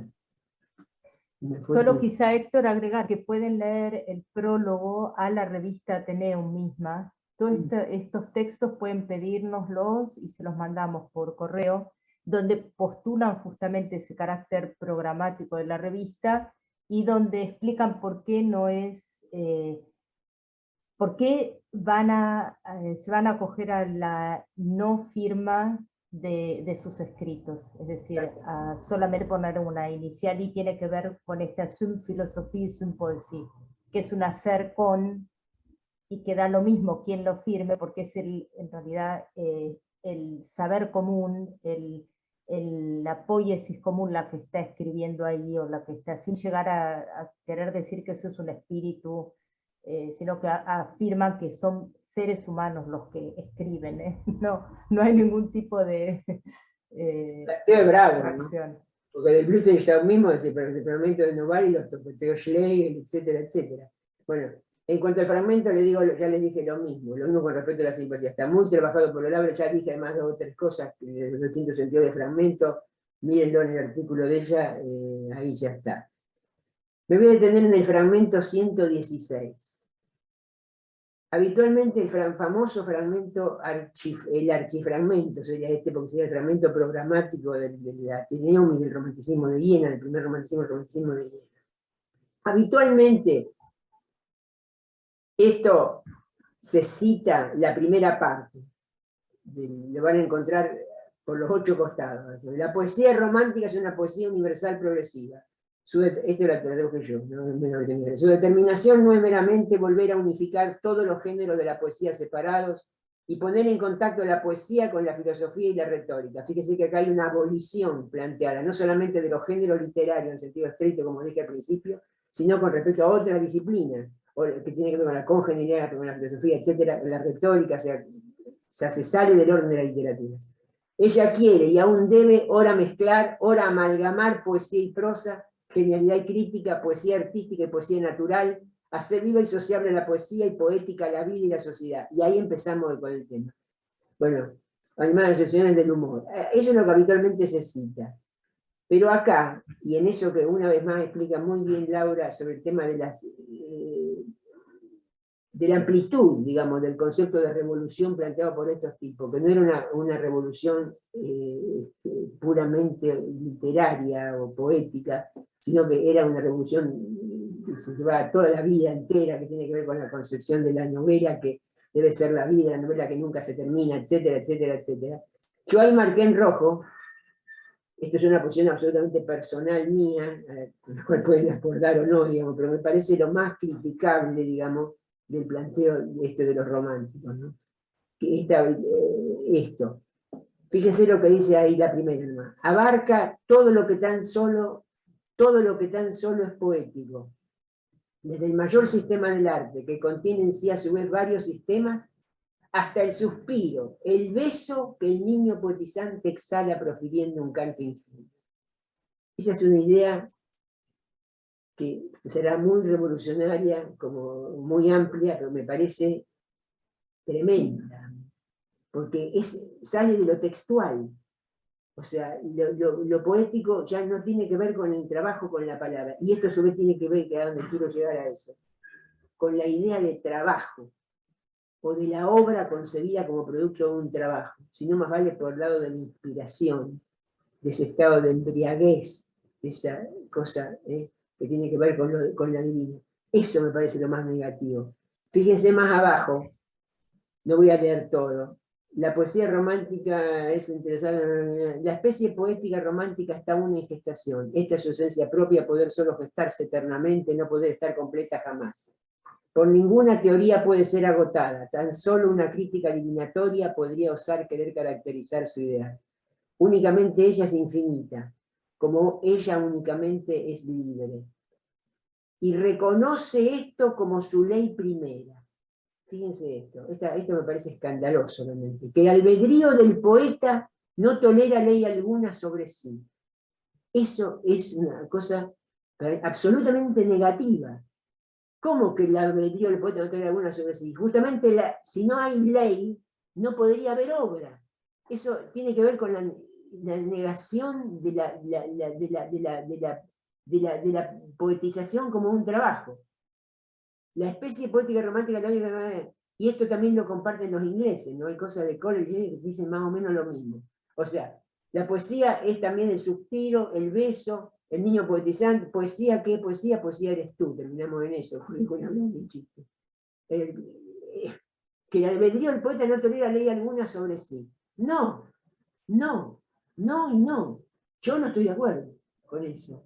Si no hay ley, si no hay disciplina, si no hay trabajo, si no se concibe a la materia y a los recursos de la poesía como un corpus de técnicas que necesito, de corpus de técnicas que son transmisibles y que son aprendibles, digamos así, caemos en el tema de que es un don de la divinidad. Y esa idea, en mi modestísimo entender, viene, el último responsable es Platón. Platón es el que dice que el poeta, tengo por ahí la cita, solamente el poeta embriagado, que el que va con la tecne no puede nunca llegar a lo que llega el poeta. Bueno, son las dos grandes, me parece, dos grandes líneas, digamos, de concepción del arte y de la obra, que son la idea del trabajo y la idea de la inspiración. Esto está, creo que, hiper claro de dónde viene. Y les repito, me parece que el fragmento 116 es siempre citado, creo que, no sé si, yo no encontré nunca una cita que se refiera a esto, ¿no? Siempre encuentro la cita de la primera parte. Está bien, muy, muy, muy bueno lo que dice, muy, muy pesado, muy trascendente, pero me parece que este otro también merece, tanto en un sentido o en otro, crítico como el mío, o no, pero merece una reflexión. Bueno, acá hay un par de ejemplos, de dos, tampoco vamos a detenernos demasiado. Estos son de las, este lo tradujo mi ex mujer Elena Quinteros, analectas de Blütenstaub, este es el polen, traducido acá por analectas, ¿no? Fíjense el sentido, ¿no es cierto?, del fragmento. Esa cosa punzante, esa cosa diremos en alemán, ¿no es cierto?, esa cosa escueta, pero pregnante, llena de sentido. Fíjense también otra cosa, bueno, en toda lectura histórica creo que hay que tener cuidado con esto, ¿no? Miren ahí, por ejemplo, en el 34, siempre las primeras veces que leí a estos tipos me llamó la atención esto. Uno lee, sea en alemán, sea en español, 34. Interés es participación en el sufrimiento y actividad de un ser. Algo me interesa cuando sabe incitarme a la participación. Ningún interés es más interesante que el que se toma en uno mismo. Tal como el fundamento de una notable amistad y amor es la participación hacia la cual me atrae una persona que está ocupada consigo misma, la que por profesión me invita, por así decirlo, a participar de su ocupación. Uno lee, y por ahí, no sé, a mí por lo menos me pasó así, ¿no? En alemán dice interesante. Pero hay algo que suena raro en la palabra, o sea, que no termina de encajar, como que le está dando un sentido que no es el habitual, corriente, superficial, si lo quieren, de la palabra. Yo creo que hay que entenderlo, ahí diría casi etimológicamente. Lo que está diciendo eso, porque interesante, interés, es lo interese, lo que está en el centro del ser. Por eso me interesa, por eso es interesante, ¿no es cierto?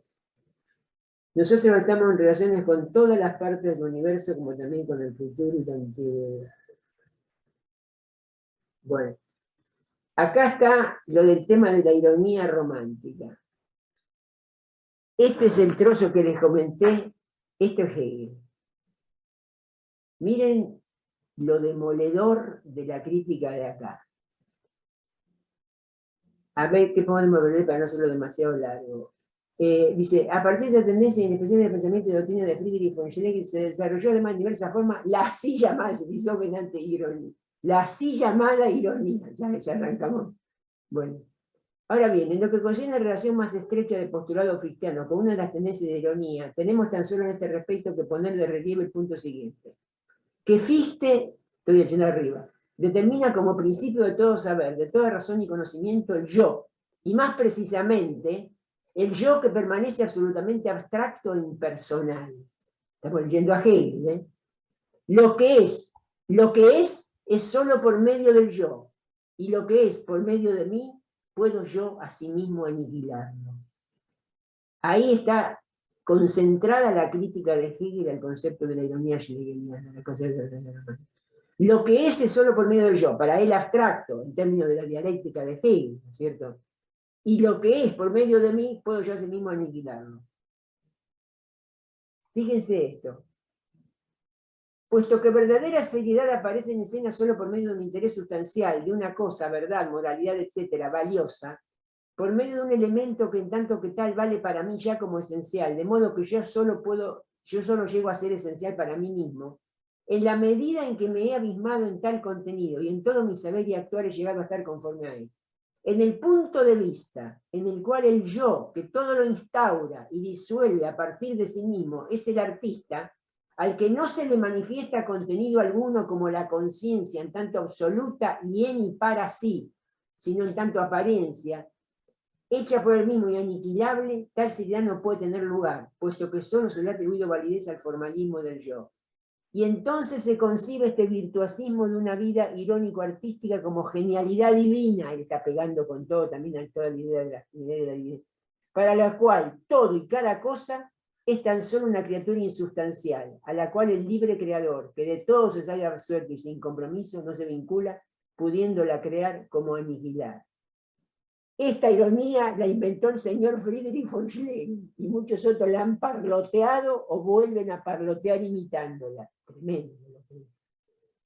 Yo les quiero aclarar que ahí viste arriba, cuando dice contenido, estoy señalando como si me estuvieran mirando a mí la mano. Escucha.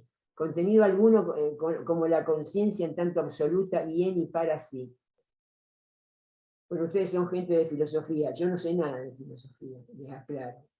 pero en conversaciones que recuerdo haber tenido con mi amigo, por ejemplo, me decía, hablamos del tema de la tríada dialéctica, a lo mejor ustedes me pueden ayudar, voy a invitar a Laura, pero quiero decir, tesis, antítesis y síntesis, ¿no es cierto? Esos tres momentos de la famosa tríada dialéctica, donde la tesis se opone a la antítesis y la síntesis es el momento de la superación. La tan citada palabra alemana de la Aufhebung, ¿no es cierto? Que la van a decir todo por los franceses, como de costumbre. La Aufhebung, que Aufheben en alemán tiene varios sentidos, pero decir levantar el brazo, pero entre esos varios sentidos que tiene, son varios los sentidos. Hay dos que vienen acá a cuento. Aufheben quiere decir, por un lado, quiere decir abolir. Como un Gesetz wird aufgehoben, quiere decir que una ley se levantó la medida, se levantó la ley, se dejó de estar en vigencia. Y la otra es la de conservar. Es caso de Aufheben, te podés guardártelo. Esa idea de abolir y de conservar a la vez es el momento, digamos, el momento de la tríada dialéctica que de alguna manera respondería a esa superación de la oposición de tesis y antítesis, Manuel. Pero en realidad me decía, Hegel en general lo que utiliza, yo como no conozco nada de filosofía, menos de Hegel, pero solamente tiene algunos trozos de la estética, está el tema del an sich, del en sí, del für sich, del para sí, y del an und für sich, del en y para sí. Por eso que dice ahí, como la conciencia en tanto absoluta y en y para sí, no hay, para él tiene todo un sentido eso. Yo digo, che, pero de este tipo era tan jodido este Hegel que tenía que haber encima de lo complejo de los conceptos que maneja, digamos, haber usado giros que son del común de la lengua alemana, ¿no es cierto? Porque eso me ha ocurrido alguna vez también con él, por ahí pensar, visto Enrique que está ahí presente, o creo que está presente, lo debe recordar, que se lo he comentado. Algún filósofo anterior a Hegel, cuando voy a decir en alemán algo es an und für sich, decir es en y para sí, caemos en un anacronismo, porque ya no estamos hablando del concepto hegeliano del tercer momento de la tríada dialéctica, sino que en alemán algo es an und für sich, es an und für sich. Digo, a eso tiene sentido en el alemán normal, digamos, tiene sentido de por sí, no del en y para sí. Es esa cosa que hay que cuidar, cuando uno usa un tecnicismo, lo sobreusa, digamos. Como un ejemplo más cercano, a lo mejor más familiar a ustedes, como el Dasein, el ser ahí. Está bien, bueno, traducir ser ahí, quien traduce a Heidegger, no es humano, únicamente, pero bueno, ser ahí. Pero, qué sé yo, lo que pasa es que en alemán es un verbo también el ser ahí. Y yo digo que hay una docena de huevos, son ahí, porque lo tengo en la heladera, no puedo decir, tengo una heladera ahí, 6 huevos son ahí. Bueno, esto más o menos parece. Entonces, esta ironía inventó el señor Friedrich von Schlegel. Todo se le aparece como nulo y fatuo, ya como le pega, a excepción de la propia subjetividad, que merced a ello se vuelve hueca y vacua, y fatua a ella misma. Lo irónico, empero, en tanto que individualidad genial, radica en la autoaniquilación del espléndido, magno, excelente. Bueno, calculen lo que... Después lo leen despacito, pero digamos, eso es básicamente la crítica que les quería marcar. Entonces, con genialidad de literatura de la Goethe-Zeit, les hablaba antes, con la filosofía del idealismo alemán, Hölderlin. Esto es el famoso, es muy breve, muy hermoso, de a mí me pareció hermoso, ¿no? El Urteil und Sein, el juicio y ser. Que hay 3 tipos ahí que están en juego en la autoría. Será propiamente la sin filosofía, entonces sin filosofía por el sentido de la confusión autoral. Hegel, Schelling y Hölderlin. Das älteste Systemprogramm des deutschen Idealismus, etc. El programa más antiguo, el programa sistemático más antiguo del idealismo alemán. Fíjense allá arriba el principio. Urteil. Urteil además quiere decir juicio. Das Urteil. Pero Teil quiere decir parte. ¿Sí? Teilen quiere decir partir. Verteilen, repartir, etc. Y es un prefijo, básicamente nominal, acentuado, que significa lo originario, lo prístino. Si digo del Urmensch es el hombre primitivo, si digo del Urwald es el bosque virgen, si digo del Urschrei es el grito primal para los psicólogos yanquis, qué sé yo, el Ur. ese bueno, entonces acá hay una versión, fíjense cómo, lástima que no lo tengo en la misma lugar, caramba. Juicio, Urteil, es en el ser supremo y más estricto, es en el supremo y más estricto de los sentidos, la separación originaria del objeto y el sujeto, dice. Porque es el Urteilen, es del Teilen separado. Unificado del modo más íntimo en la división intelectual. Esa separación, solo mediante la cual resultan posibles objeto y sujeto, la adjudicación de las Urteilen, o sea, el juicio, la partición originaria. Fíjense más abajo. Cuando digo yo soy yo, el sujeto yo y el objeto yo no están unificados de modo tal que no pueda emprenderse separación alguna, sin vulnerar la esencia de aquello que ha de ser separado. Al contrario, el yo es posible tan solo por esta separación del yo. El yo es posible tan solo por esta separación del yo del yo. El yo se separa del yo. ¿Cómo puedo decir yo sin autoconciencia? Si digo yo, ya me estoy poniéndome como sujeto, tengo dos momentos que están ahí en juego, ¿no? Yo sujeto y yo objeto. Bueno, ese es más o menos el planteo del tipo. Acá pone el autor de esta versión española, estas dos definiciones transmitidas en una hoja única la formuló Hölderlin, quizás no antes del comienzo del año 1995. El título proviene de Weisner, quien publicó por primera vez en ese mismo proyecto, cuya amplia significación para la historia de la filosofía es demostrada por ¿no? Bueno, me parece genial esto, ¿no? El tema de la reflexión, digamos, dialéctica en torno al Urteil. Bueno, acá les quiero, vamos, esto es sobre lo que yo veo sobre Hölderlin, que no voy a entrar con esto. Fíjense, para mí, otro tema, el tema de la naturaleza. Ahí Laura le habló del tema de los filósofos románticos de la naturaleza, que son los del libro ese que habíamos traducido. Este es un tópico, la Naturlyrik, la lírica de la naturaleza es toda una subdivisión dentro de la literatura alemana. Para mí no es de los maduros, no es de los himnos, de las odas y de los himnos, porque la obra de Hölderlin se divide de manera, tiene una obra, digamos, joven, los grandes himnos, y después tiene los llamados poemas de la locura, en el texto español en un modo no tan efectista, más sobrio en alemán, Späte, que dice, los poemas tardíos, que son los poemas, porque Hölderlin termina loco, ¿no es cierto? Vivió desde el año 1805 a 1806 e internado, mejor dicho, primero lo llevan pasó como 30 y pico años en la vida en una torre junto al Neckar. Y ahí es todo otro asunto, porque escribe toda una serie de poemas que se han conservado, sobre los cuales hay un planteo muy interesante que se llama Charga.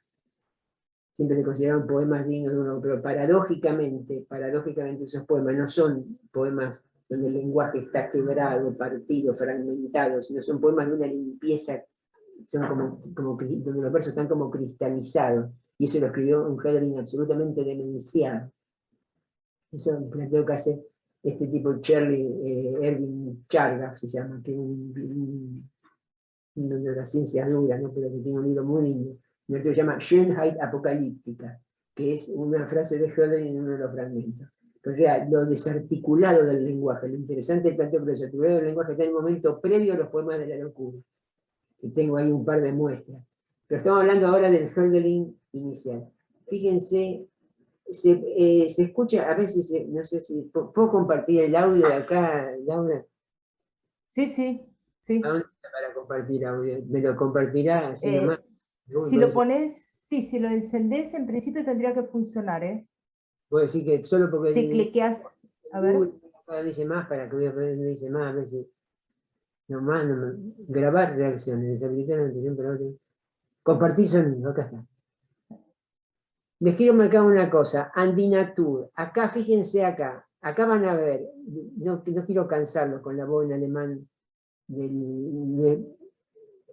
esperen un segundito, ¿eh?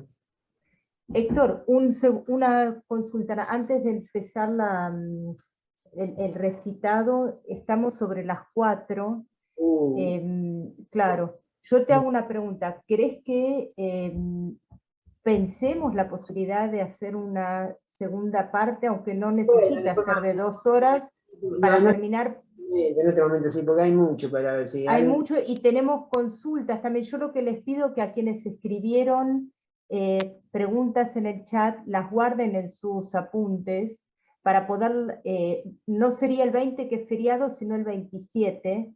Entonces podemos también conversar sobre las preguntas que fueron surgiendo, que son muy interesantes.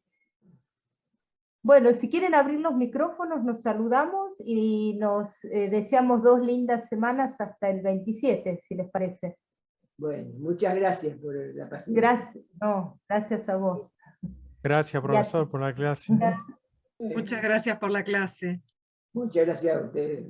Muchas gracias. Chao, hasta luego. Gracias, Héctor. Gracias, Laura.